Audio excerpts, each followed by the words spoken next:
Hello everyone, it's Amy, and I am here for week 25 of Build Your Stash and Craft, and this week we are going to make stained glass art, and you can use this to actually hang on your wall. You can also use it to use it for trays. You can use it for all sorts of things. Use it as gifts. So what I have here, I'm just using just one of my markers. This is just a regular marker. And I've got a piece of paper here so I can make a pattern. And what I'm going to do, I have an 8x10 frame. So I'm just going to draw around here. I'm going to just, to make this really quick and easy, I'm going to do a sunburst. You know, you can do whatever it is that you would like. But what you do first is you just draw out any pattern that you want. It doesn't have to be anything fancy or special, just whatever you feel like doing. And this is a nice, easy project to do. And it's fun to do. And it really does make, it makes great gifts for people. If you do something that they like, do a picture of something that they like. And so we're going to just draw this on a piece of paper so that we'll have a pattern under our glass. And then I've taken the glass out of the frame and wiped it off. Make sure I don't have fuzzies on it. And I'm going to take this as my glass and I'm going to set it on here where I think that I would like it.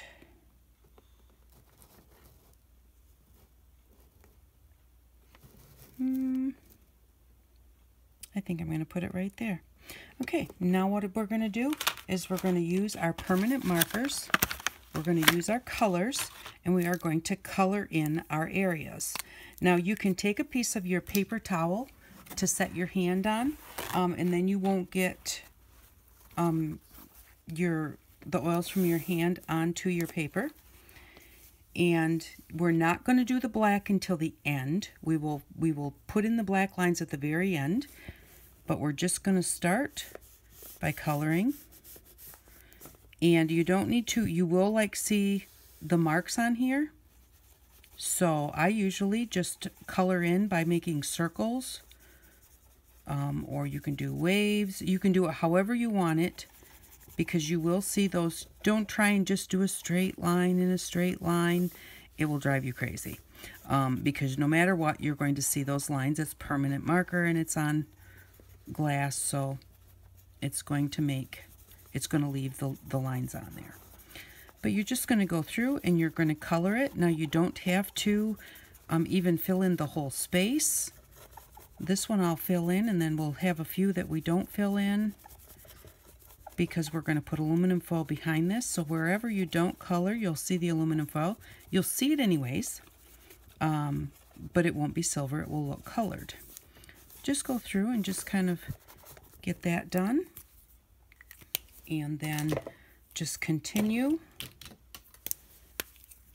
Oops, I don't want to use that black marker.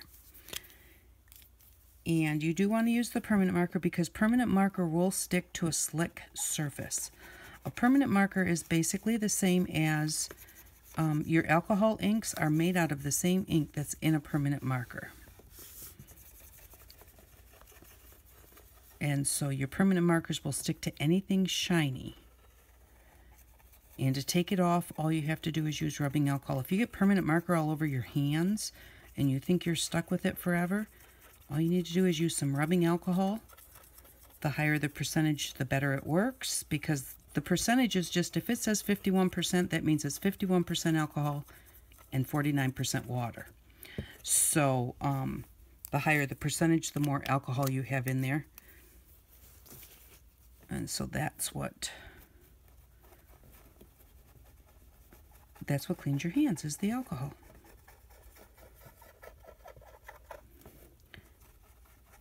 But basically, this is all we're going to do. I'm going to go into the center here. I'm going to do the center. And I'm going to do this with some yellow and some red and some orange, just because that's what I feel like doing.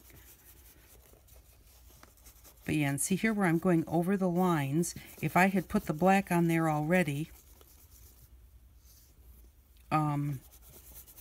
then the black would mix right in with my yellow. You'd just have a big mess. But if you have a big mess, just clean it off and start again. If you don't like it, clean it off and start again. I always go from my lightest color to my darkest color because the color that you're going over is going to get on the nib of this marker.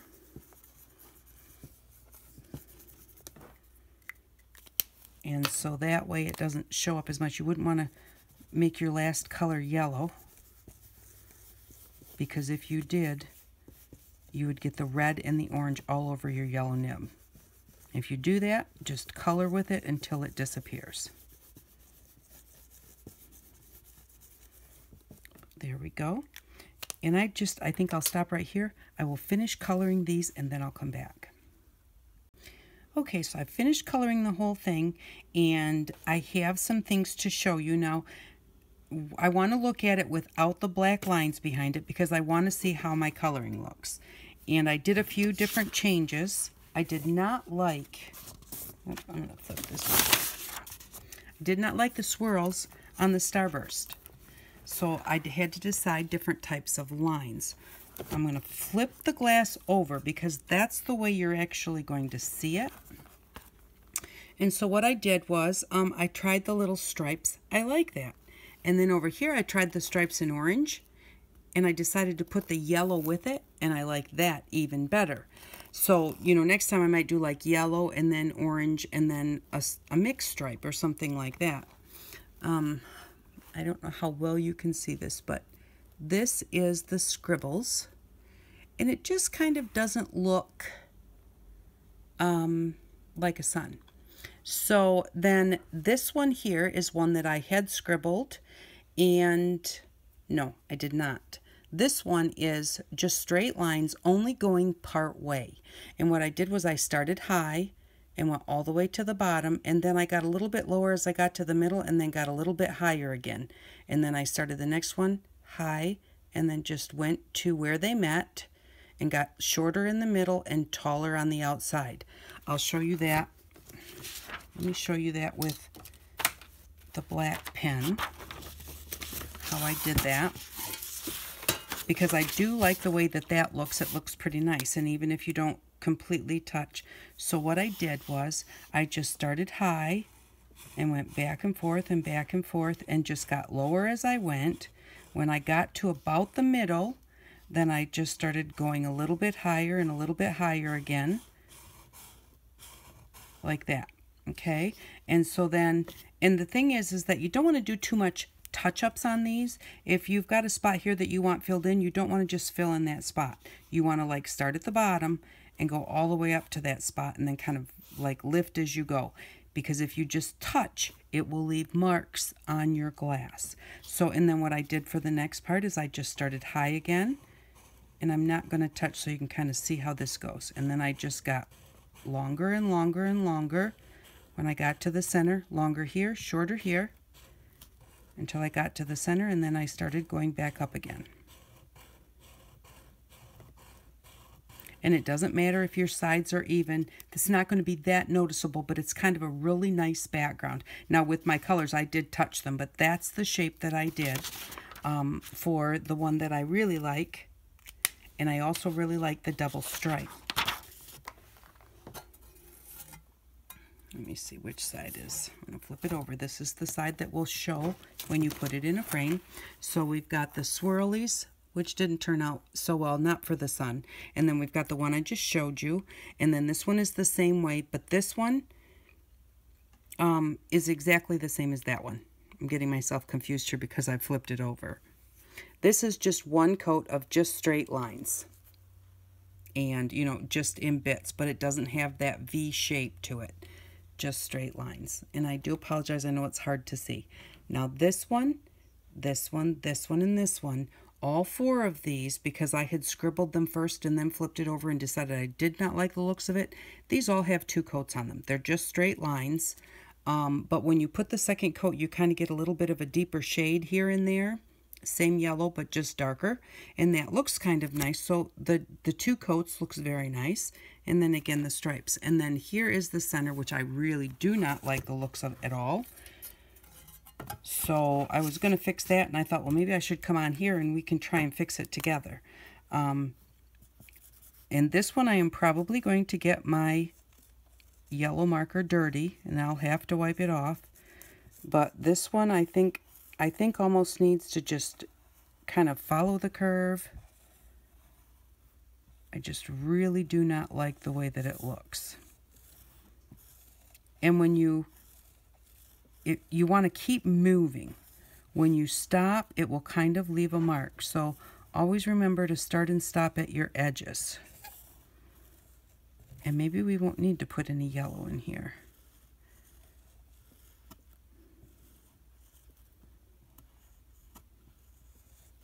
So long as you're moving, a lot of times you can continue, you can like kind of go, you can stop in the middle and it won't show as bad, or you can go backwards in the middle.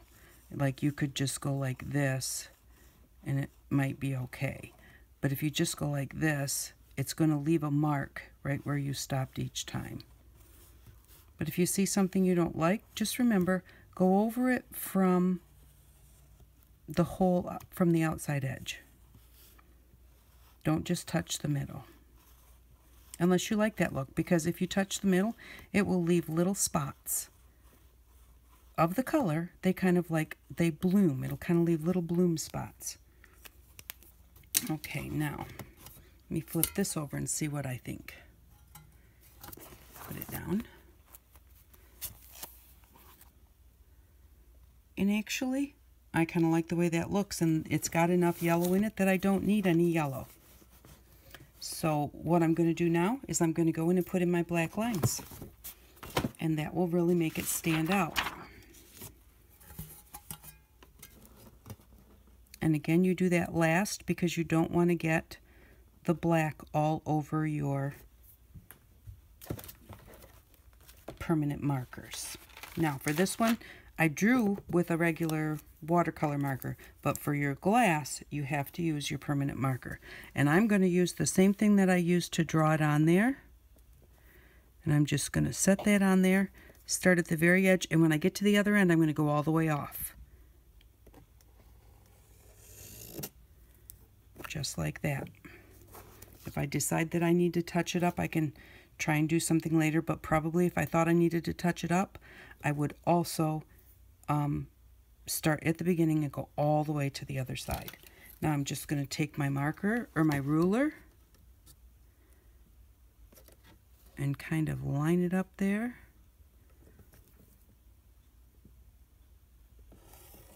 Start at the circle and go out all the way off. Now you might want to wipe your ruler off between each one so that as you're trying to get the right spot, you don't have to necessarily follow the line underneath. If your orange is a little too far this way than the line, just move your ruler over. You just want to basically get between the orange and the yellow.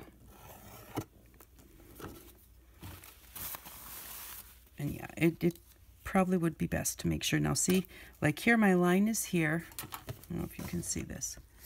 See, the line is there and the orange is all the way over there. So I want to try and make sure that I stay between the orange and the yellow, but I don't want to stay on that black line. So I'm just going to line my ruler up where the orange and yellow come together and go like that. Now the bad part about that is my black did not go on very well, so I'm going to have to do it again. But that'll happen, and it's all right. The worst that could happen is if you really mess it up, you'll have to erase it and start over. But I have never really had to do that. Okay, I confused myself. I thought that I had two lines on there. I'll line this back up again. Okay, and so basically just do this. And like I said, you can do this in any kind of, and I think I'll just go over it twice while I'm there so I don't have to line it back up again. You can do this in any way, any kind of a picture. You can make it look just like a stained glass like at church. You can make it into like a unicorn if somebody likes a unicorn. And like I said, the little swirly motions normally look nice, but because the sun rays are straight, they didn't look bad, they just didn't look good. Now I'm going to line this up between the orange and the yellow because again it's off a little bit. And I don't care where that line is on my paper. I care where my orange and my yellow come together.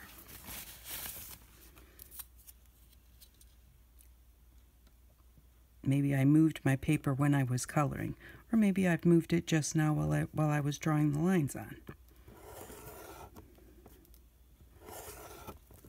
And again, make sure you go all the way off the edges, or you'll leave a black spot. Although remember, you're going to put this back in your frame, so the very edges don't matter because they're going to be hidden inside the frame, in that little edge of the frame.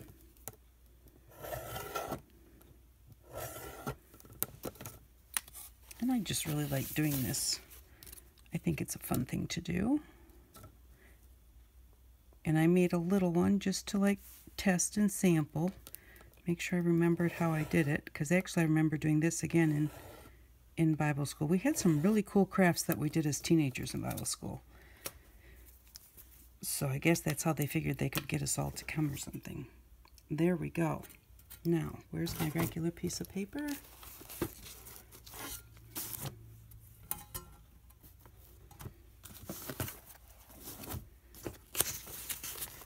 There we go. That's what it looks like. And I'll put it in the frame and I'll be right back. So here's our picture framed, and this has aluminum foil behind it. Now the aluminum foil is a little bit wrinkly, and it's because I've had it in and out a couple of times, and I didn't cut it somewhere flat. But also I'll show you a good way to put it in so it doesn't get so wrinkly. But this is what it looks like with the aluminum foil. See, wherever you don't have color, you can see the silver behind it. And that even works in places where your colors did not touch, which I like the little silver showing through. And so you can do it flat like that. And a way to keep it flat would be to put a big piece of aluminum foil in here. Make sure you have your little bendies bent back. And I'm going to show you another way you can also put crinkled aluminum foil in there. And when you crinkle your aluminum foil, don't wad it up in a ball because you'll never get it unwound. Just take it and just do like this all over till it gets all crinkly, and then kind of smooth it out and then just put it in there. But if you want it really flat, you just lay your flat aluminum foil in there, and then before you even try and cut it or anything, stick your backing in and press that down, and then, you know, put your little thingies down, and then you can go through and you can rip this off or cut it off, or you can just tape it down if you want to. It doesn't hurt anything back there. So, but this is what it looks like crinkly, and I really like that added texture with the crinkly aluminum foil, but you can do it either way, flat or crinkly. And then you can hang this on the wall. You can use this as a tray. Here's my sample one that I worked on. And on this one, I'm just going to set it on my desk and use it to hold my little nail polishes. And on this one, just a simple geometric shape I did. And this one has little places where I did not color at all, so you can actually see the silver all by itself. But I love how you can see through the colors to get that crinkle look behind there. So thank you very much for watching this, and week 25. And next week is week 26. So for next week, we are going to need head wraps. And this is a package of 6 from the Dollar Tree. And also, I just thought these little flowers were pretty. You can get them plain. Well, that's got hot glue on it. You can get them, you know, just plain colors. You can get them in black or brown or whatever you want. So we'll need these. We will need a cereal box. We'll need some of our painty papers. And you do want to make sure that you get head wraps, not hair ties, because you want them to be nice and long like this. So this is what we will need for next week. Next week is week 26. We've made it through half of the year. I think that's wonderful. So thank you for watching. I hope that you all have an outstanding day, and I hope that you enjoyed this little project. Bye-bye.